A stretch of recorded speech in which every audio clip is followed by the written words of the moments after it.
जूतों का नाप लेते लेते कब वो शख्स राजनीति का नाप लेने लगा, पता ही नहीं चला। जमीन पर बैठकर जूते बनाने वाला वही शख्स अपनी नजरें आसमान पर गड़ाए बैठा था। और कौन? हरियाणा के पूर्व गृह राज्य मंत्री रहे गोपाल कांडा ही वो शख्स है जिनकी हम बात कर रहे हैं। सुनने में आपको अटपटा लग रहा होगा कि गोपाल कांडा का परिचय हमने आपको जूते बनाने वाले से दिया। आप सुनकर हैरान बेशक हो रहे होंगे कि जो शख्स हरियाणा का गृह राज्य मंत्री रहा हो वो आखिर जूते कैसे बना सकता है और कैसे इतनी जल्दी वो इतना लंबा सफर तय कर सकता है। तो फिर आइए आज के इस एसएनए में हम आपको गोपाल कांडा के राजनीतिक सफर के बारे में जानकारी देंगे। आपको ये भी बताएंगे कि फर्श से लेकर अर्श तक का सफर करने वाले गोपाल कांडा आखिर कैसे अर्श से फर्श पर आ पटके थे। नमस्कार, स्वागत है एसएनए में। भारत आज का वो शो जिसे स्पेशल न्यूज एनालाइज हम कहते हैं, क्योंकि स्पेशल खबरों का एनालाइज इसमें हम करते हैं ताकि खबरें आपको समझ आए।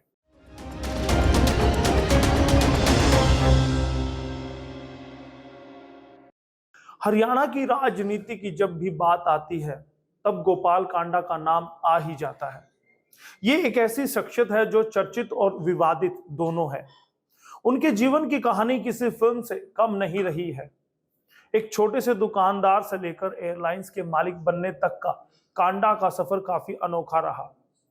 गोपाल कांडा की एक संक्षिप्त जानकारी। गोपाल कांडा, जिनका असली नाम गोपाल कुमार गोयल है, सिरसा सीट से हरियाणा लोकहित पार्टी के विधायक हैं। हरियाणा की भाजपा सरकार को गोपाल कांडा की पार्टी ने समर्थन दिया हुआ है। गोपाल कांडा ने जूते चप्पल की छोटी सी दुकान से बड़े कारोबारी तक का सफर तय किया है। गोपाल कांडा का गुरुग्राम में एक होटल है और गोवा में एक कैसीनो भी है। 2005 में गोपाल कांडा ने MDLR एयरलाइंस शुरू की थी, लेकिन ये एयरलाइंस ज्यादा नहीं चली। गोपाल कांडा के भाई गोविंद कांडा भाजपा में है, इसलिए गोवा की भाजपा सरकार से गोपाल के अच्छे संबंध हैं। गोपाल कांडा का नाम कई विवादों से जुड़ा।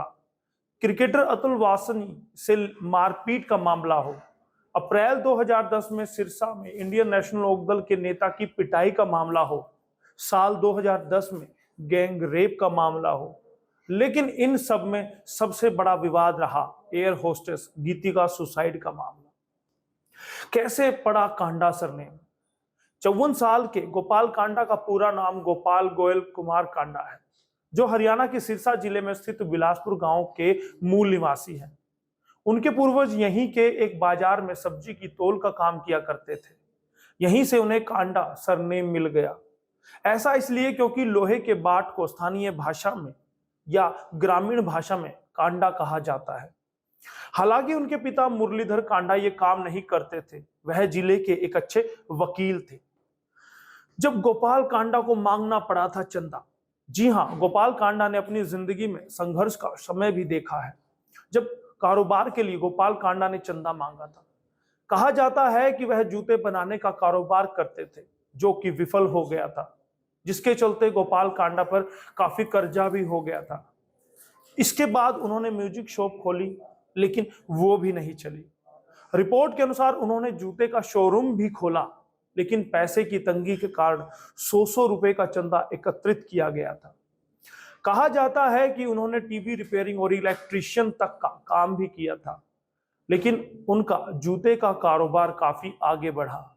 जिसके बाद गोपाल कांडा ने 1998 में गुड़गांव में प्रॉपर्टी के कारोबार में कदम रख दिया। इस व्यापार में शुरुआत में उन्होंने छोटे प्लॉटों को खरीद से बेच का काम किया। फिर धीरे धीरे वह राज्य के बड़े रियल एस्टेट खिलाड़ी कहलाए जाने लगे। इसी के बाद वह कई राजनीतिकों के संपर्क में आए।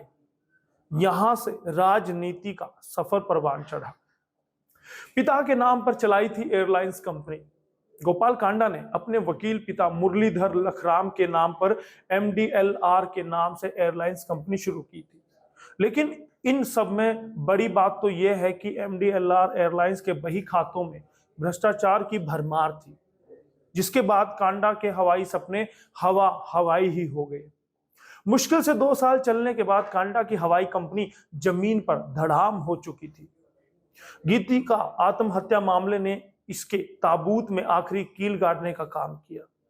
जिसके बाद गोपाल कांडा अपने लिए नई जमीन की तलाश कर रहे थे और उसी दौरान कांडा ने hotel, casino, property dealing, school, college, यहां तक कि लोकल न्यूज चैनल में भी हाथ आजमाया और खूब नाम भी कमाया। लेकिन इतना कुछ करने के बाद से कांडा की निगाहें तो चील की तरह राजनीति पर ही टिकी हुई थी। कैसा रहा है राजनीतिक सफर? कांडा के राजनीतिक करियर की शुरुआत साल 2009 से होती है।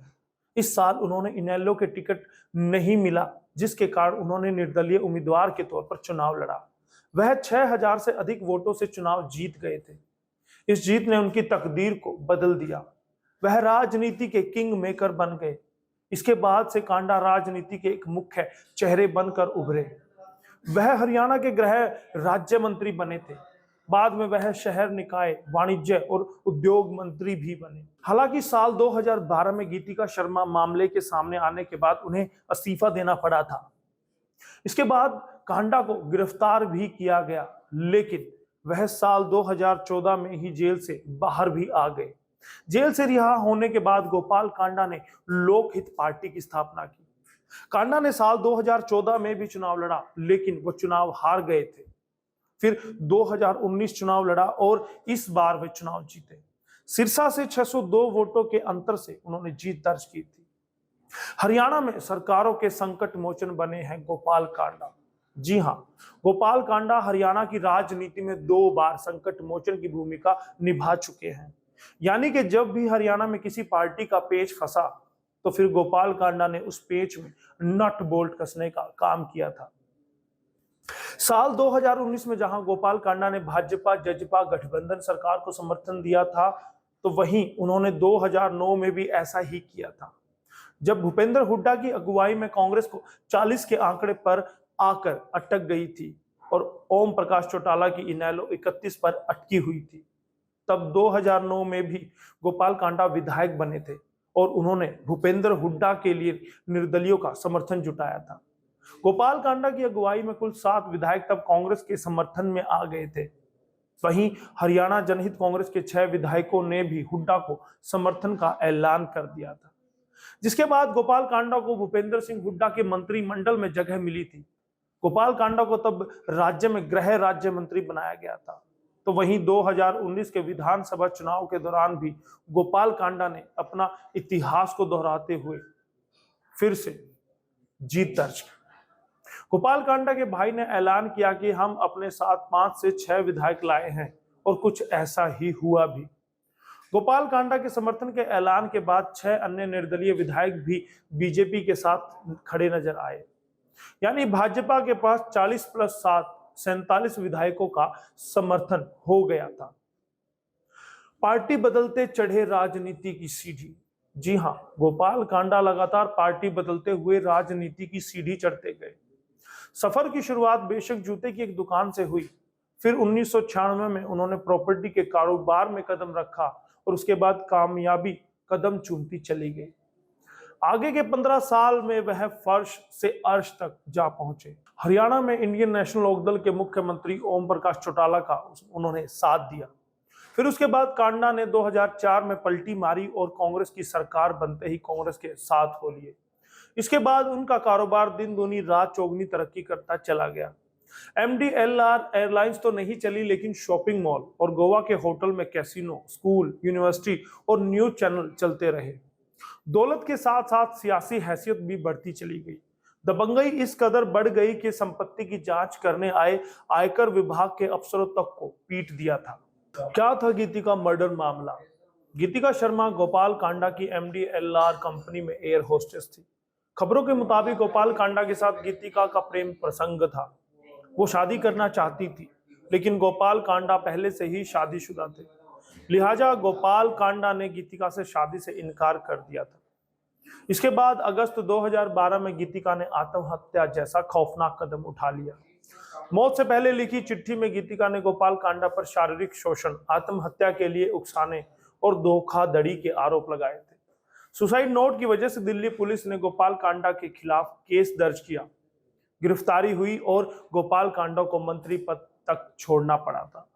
2014 में दिल्ली हाई कोर्ट ने गोपाल कांडा को यौन शोषण के आरोप से मुक्त कर दिया, जिसके बाद जमानत पर रिहा उन्हें कर दिया गया। 100 करोड़ी महल नुमा घर में है हेलीपैड। जी हां, गोपाल कांडा की सियासत ही नहीं, उसकी दौलत भी चौंकाने वाली है। कभी जूते की छोटी सी दुकान चलाने वाले कांडा के पास आज की तारीख में ऐसा किला नुमा महल है जिसकी कीमत 100 करोड़ के आसपास है। सिरसा एलनाबाद हाईवे पर 2.5 एकड़ में फैला महल नुमा घर गोपाल कांडा की हैसियत बताता है। महल नुमा महल पर हेलीपैड बना हुआ है। कांडा की राजनीतिक पहुंच का अंदाजा भी इस बात से लगाया जा सकता है कि पूर्व मुख्यमंत्री भूपेंद्र सिंह हुड्डा भी यहां कई बार आ चुके हैं। कांडा के महल की 4 दीवारी ग्रीन बेल्ट में पड़ती है, लेकिन टाउन एंड कंट्री प्लानिंग महकमे का नोटिस भी इसकी एक ईंट तक नहीं हिला पाया है। मंत्री बनते ही विरोधियों से लिए थे बदले। मंत्री बनने के बाद गोपाल कांडा ने अपने विरोधियों से पूरी तरह से बदला लिया। अप्रैल 2010 में सिरसा में सरे बाजार इनेलो नेता की पिटाई की गई। नवंबर 2010 में कांडा की कार में गैंगरेप हुआ था। उसके बाद साल 2018 में फिर से एक विवाद सामने आया। क्रिकेटर अतुल वासन से कांडा का विवाद हुआ। जानकारी के मुताबिक अतुल वासन की कार गोपाल कांडा की कार से आगे चल रही थी, जिसका विवाद इस कदर बढ़ा कि क्रिकेटर अतुल वासन को भी बुरी तरह पीटा गया था, लेकिन कांडा पर कोई कार्रवाई नहीं हुई। दबदबा इतना ज्यादा था कि गोविंद कांडा उनके भाई लाल बत्ती लगी गाड़ी में पुलिस सुरक्षा के साथ खुलेआम घूमते थे। खराब छवि के बावजूद 2019 के चुनाव में जीते गोपाल कांडा। गोपाल कांडा की छवि बेशक कितनी ही दागदार क्यों ना रही हो, लेकिन फिर भी वे साल 2019 में अपनी सिरसा सीट को बचा ले गए थे। हरियाणा विधानसभा चुनाव में गोपाल कांडा कड़े मुकाबले में 602 वोटों के अंतर से विजयी हुए थे।